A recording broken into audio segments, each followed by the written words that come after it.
지역을 돌아다니다 보면은 굉장히 힘들다는 얘기를 많이 해요. 굉장히 불공정한 고용 문제, 연차 휴가를 못 쓴다든지 잔업수당을 못 받는다든지 이런 거에 하소연한 청년들도 많아요.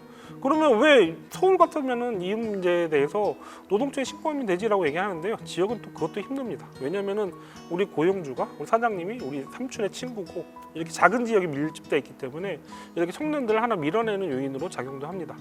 지역은 청년이 나가는 것에 대해서 자꾸 우리가 발전해서 미뤄졌다는 얘기를 할 뿐만 아니라 그런 요인들이 없는지에 대해서도 다시 되돌아볼 필요가 있다고 생각됩니다.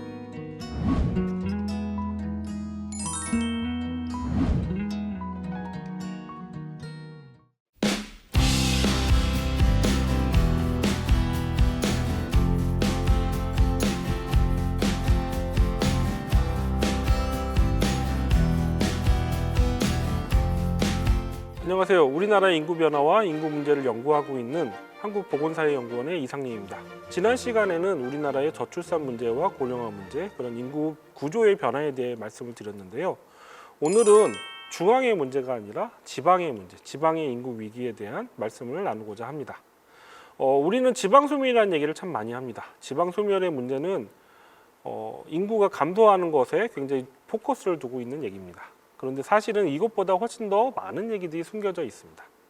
지난 시간에 우리 사회가 고령화되고 인구가 감소하는 것은 저출산이 누적된 현상이라고 얘기했습니다.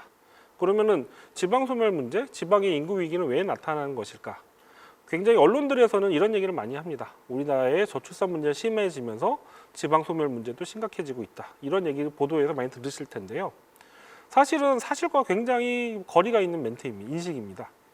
우리나라에서 출산율이 가장 높은 곳은 세종시고요. 그 다음에 높은 곳이 전라남도입니다. 근데 전라남도는 전국에서 고령화 수준이 가장 높고요. 인구 감소 속도도 가장 빠른 지역 중에 하나입니다. 반대로 서울은 우리나라에서 출산율이 가장 낮지만은 가장 젊은 인구 구조를 가지고 있습니다. 왜 이런 문제가 생길까? 이 문제에 대해서 얘기를 해보자 합니다. 그림을 보시면은 지방의 인구 위기, 지역의 인구 불균형에 대해서 보여주고 있습니다. 왼편에 있는 지도는 우리나라에서 지난 10년간 인구가 빠르게 감소한 지역들을 나타낸 것이고요. 오른쪽은 지역의 고령화 중도, 노인 인구 비율을 나타낸 것입니다. 보시면은 두 그림이 굉장히 일치하는 것을 보여줍니다.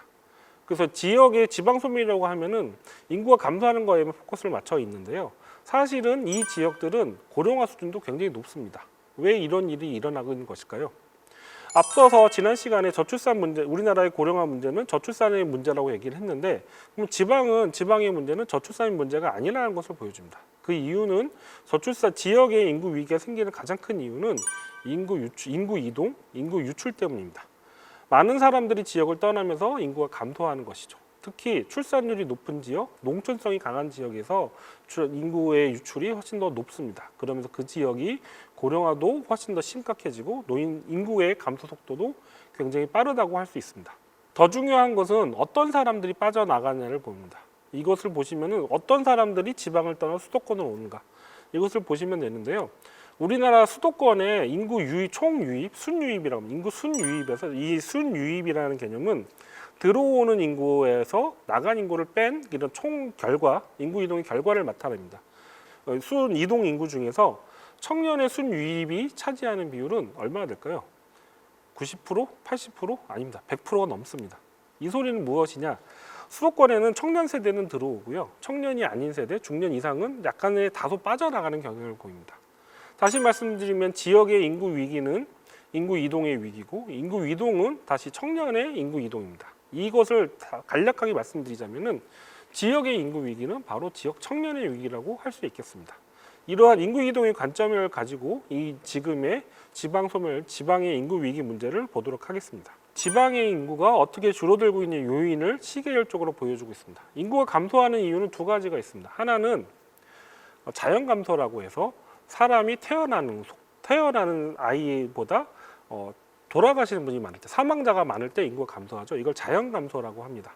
그리고 자연 감소 말고 인구가 변하는 거, 사람이 들어오고 나가는 거, 사회적 인구 변화라고도 얘기를 하는데, 그냥 인구학에서는 인구 이동이라고 얘기를 합니다. 특히 지역의 인구가 감소하는 이유는 자연 감소 플러스 순유출, 이것이 두 개가 결합돼서 나타나는 현상입니다. 혹자에서는 이 집 인구 이동을 사회적 이동이라고 하시는 분들도 있어요. 그러니까 이 소리는 아마도 이런 것 같습니다. 자연 인구 성장의 반대 개념이기 때문에 사회 감소, 사회 성장이라고 얘기하시는 것 같은데요. 그러면서 사회 이동이란 말을 쓰십니다. 사회 이동이란 말은 원래 사회과학에서는 어느 사회에서의 계층의 이동, 그러니까 밑에 중간이나 하위에 있던 계층에서 상층으로 올라갈 수 있는 것을 사회 이동이라고 얘기를 합니다. 전혀 다른 개념이에요. 이 개념들이 혼동이 안 됐으면 좋겠습니다. 인구학에서 개념이 왜 중요하냐면은 개념이 명확히 서야지 논의가 발전될 수 있습니다. 다른 개념들이 들어오면서 그렇게 되면은 정의가 잘못되고요. 현상에 대한 이해가 잘못될 수도 있습니다. 그렇기 때문에 정의가 중요하다는 점, 그리고 지역의 인구 감소는 자연 감소와 인구 유출에 있다는 인구 이동의 문제라는 점을 이해했으면 좋겠습니다. 특히 이 그림을 보시면은 지역의 인구가 감소, 지방의 인구가 감소하는 것이 지방의 순 유출이 이동 역할이 굉장히 컸다는 것을 보여줍니다. 우리나라는 지방의 인구를 계속 감소했다고 생각을 하시는데요. 기록을 보면은 2010년대경에는 지방의 인구가 약간 늘어납니다. 이것은 아마도 국토 균형 발전 계획이 어느 실효성을 약간 얻기 시작했기 때문에 나타나는 현상이라고 생각됩니다. 그런데 이 현상도 2015년정을 지나면서요, 급격히 낮아지기 시작을 하면서 지역에서는 청년들이 다시 지역을 떠나는 순유출이 대세를 이루고 있습니다. 게다가 고령화가 진행이 되면서 인구의 자연 감소도 진행이 되고요. 자연 감소와 순유출이 결합이 되면서 지역은 더 빠르게 인구가 감소하고 있습니다.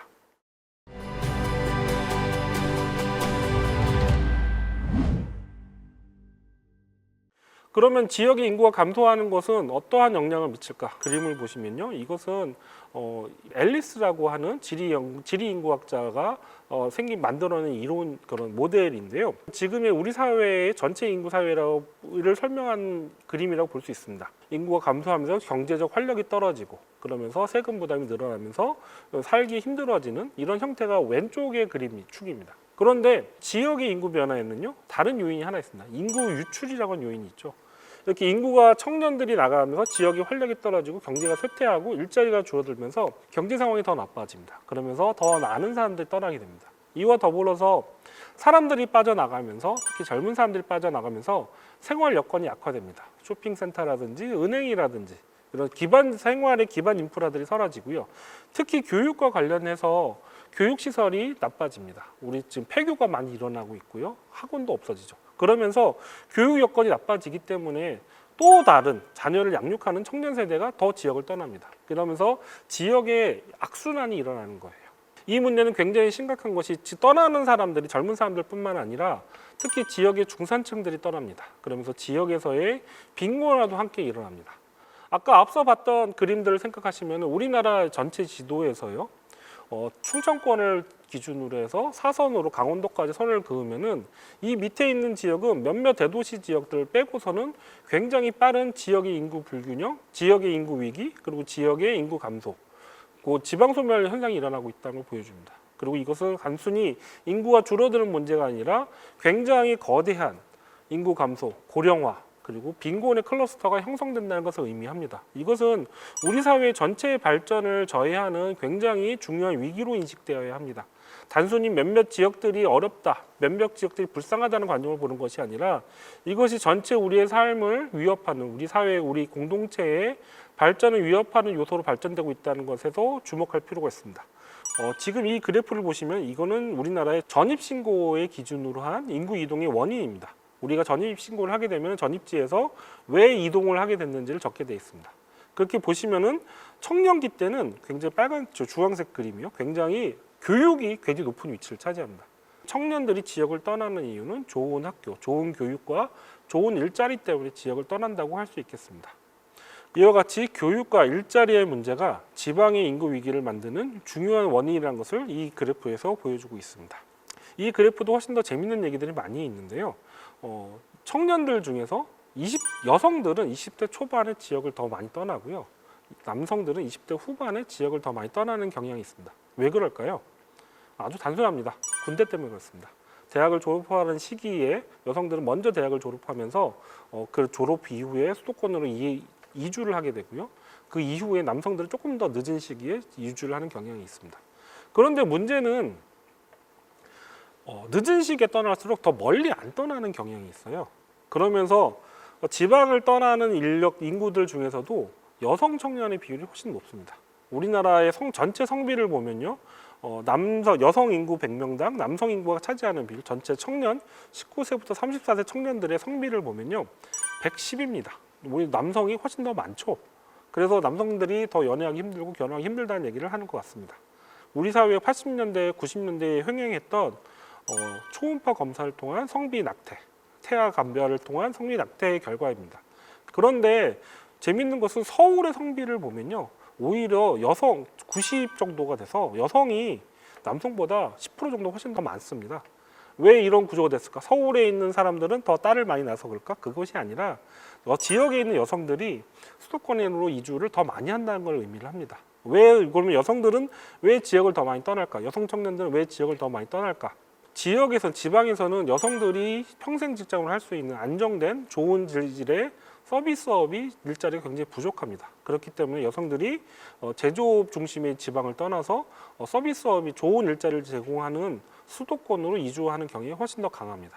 그러면서 지역에서는 성비가 남성이 훨씬 더 많아지면서 지역의 남성 청년들은 결혼하기 더 힘들어지는 구조가 되고 있죠. 이것은 또 한 가지 형태로 우리나라 사회의 저출산과 청년의 문제를 만드는 하나의 위기 원인으로 작용하고 있습니다.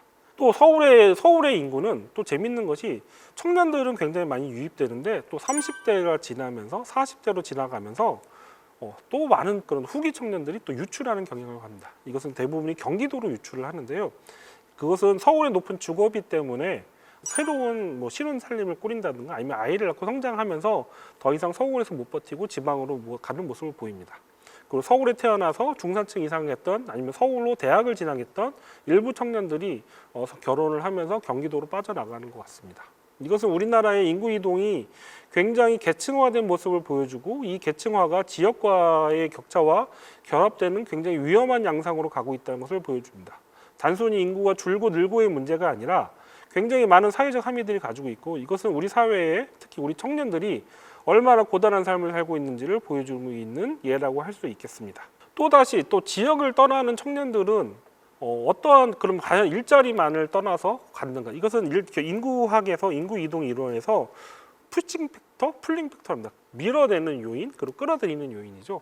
서울에 좋은 일자리가 더 많으니까 서비스업이 많으니까 청년들을 끌어들인다고 얘기를 하는데 과연 그렇게 단순하게 그것만 얘기할 수 있을까? 혹시 지역에서 청년들을 밀어내는 요인들이 있지 않을까도 한번 봐야 될 것 같습니다. 특히 지금의 청년들은 우리 사회의 청년들은 대부분 대학을 나왔습니다. 많은 청년들이 대학을 나왔고요.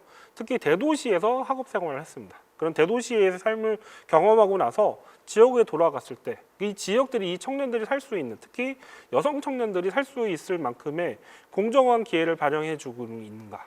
우리 사회가 그렇게 청년들에게 특히 지역에서 더 공정한 삶을 주고 있는가? 그렇지는 않을 수도 있다는 것을 보여줍니다. 지역에 있는 어떤 지역의 문화들, 지역의 어떤 기득권에 관련된 구조가 청년을 밀어내는 것이 아닌가의 문제도 지역에서는 고민을 해야 될 겁니다. 지역을 돌아다니다 보면은 굉장히 힘들다는 얘기를 많이 해요. 굉장히 불공정한 고용 문제, 연차 휴가를 못 쓴다든지 잔업수당을 못 받는다든지 이런 거에 하소연한 청년들도 많아요. 그러면 왜 서울 같으면은 이 문제에 대해서 노동청에 신고하면 되지라고 얘기하는데요. 지역은 또 그것도 힘듭니다. 왜냐면은 우리 고용주가 우리 사장님이 우리 삼촌의 친구고 이렇게 작은 지역이 밀집돼 있기 때문에 이렇게 청년들을 하나 밀어내는 요인으로 작용도 합니다. 지역은 청년이 나가는 것에 대해서 자꾸 우리가 발전해서 미뤄졌다는 얘기를 할 뿐만 아니라 그런 요인들이 없는지에 대해서도 다시 되돌아볼 필요가 있다고 생각됩니다.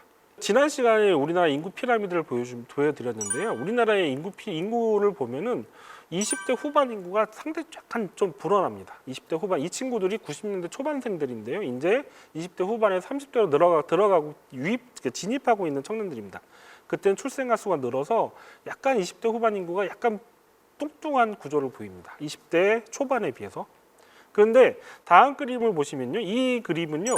우리나라에서 지방소멸 지역이라고 얘기를 하죠. 지방소멸 위험이 높은 지역이라고 얘기를 하는데 이 지역들의 특히 전라남도에서 이러한 지방의 인구 위기가 심각한 지역들만을 뽑아서 인구 피라미드를 그려본 겁니다.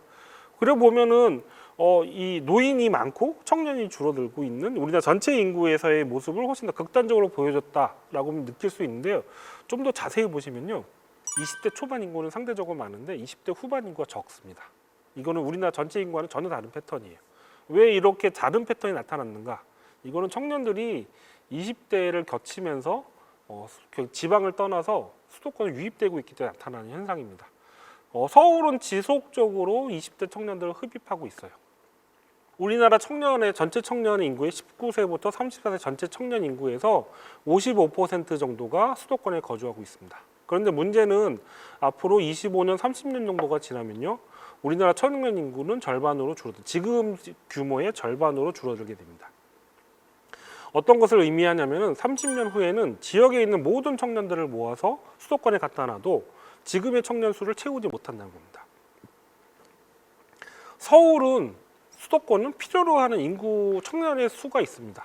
대학에 들어가는 청년 정원 수, 그리고 어떤 비정규직의 아파트 일을 하고 있는, 아니면 오토바이를 타고 배달을 하는, 아니면 어떤 생산직에 경영하는, 어떤 서비스 업종에 경영하는, 근무하는, 그런 종사하는 그런 인구가 필요로 하는 어느 수요가 있습니다. 이 수요를 채우기를 다 못하게 될 것이라는 것을 보여줍니다. 미래 사회에 인구가 감소하면서, 청년 인구가 감소하면서 서울은 더 많은 청년들을 지방에서 끌어들이려 할 것입니다. 지금의 같은 상황이 청년을 계속 빨아들이는 상황이 지속이 된다면은 이것은 지역의 삶의 지역의 지속성을 무너뜨릴 뿐만 아니라 우리 사회의 전반적인 인구적 위기로 다가올 수 있는 중요한 문제라고 생각됩니다. 지금 이 현재에서 이 문제에 대한 대책이 나오지 않는다면은 우리의 발전 경로에 대해서 되돌아보는 모습이 나오고 대안이 제공되지 않으면은 우리의 미래는 훨씬 더 고단하고 힘든 삶이 될 것입니다.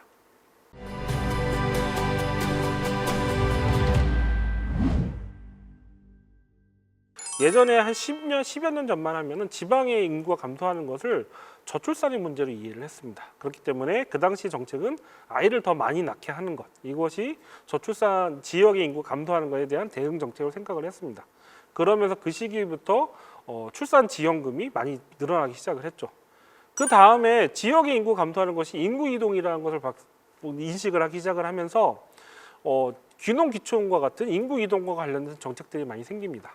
그리고 특히 인구 이동이 이것이 청년의 문제, 청년의 인구 이동이라는 것을 더 인식을 하게 되면서 청년을 더 끌어들이기 위한 정책들을 지자체에서 많이 일어나고 있습니다. 그런데 이거를 보면은 좀 문제가 있다고 생각이 들어요.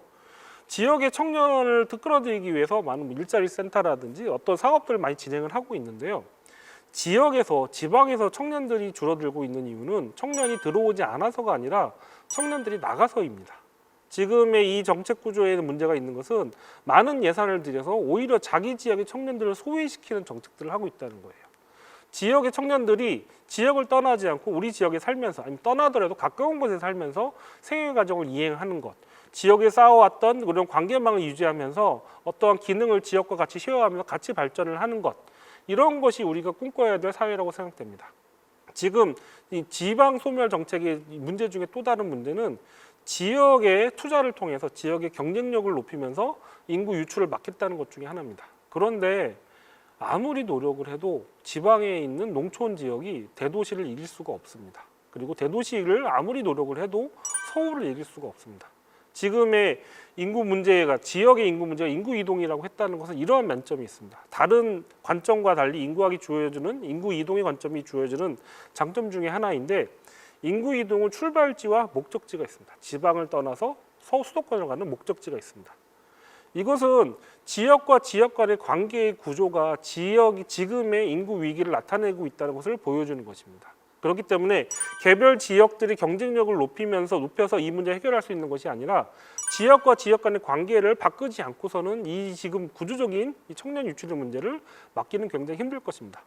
청년의 그럼 이 구조를 어떻게 뒤틀 것인가에 대해서는 많은 대안들이 있습니다. 저는 지금 같은 정책은 229개 지자체가 같이 가는 것을 전제로 하는 구조인 것 같습니다. 과연 이게 이런 체제가 지속이 될 수 있을까? 청년이 앞으로 절반으로 줄어든 시기에서도 그런 229개 모든 지자체가 그대로 갈 수 있을까?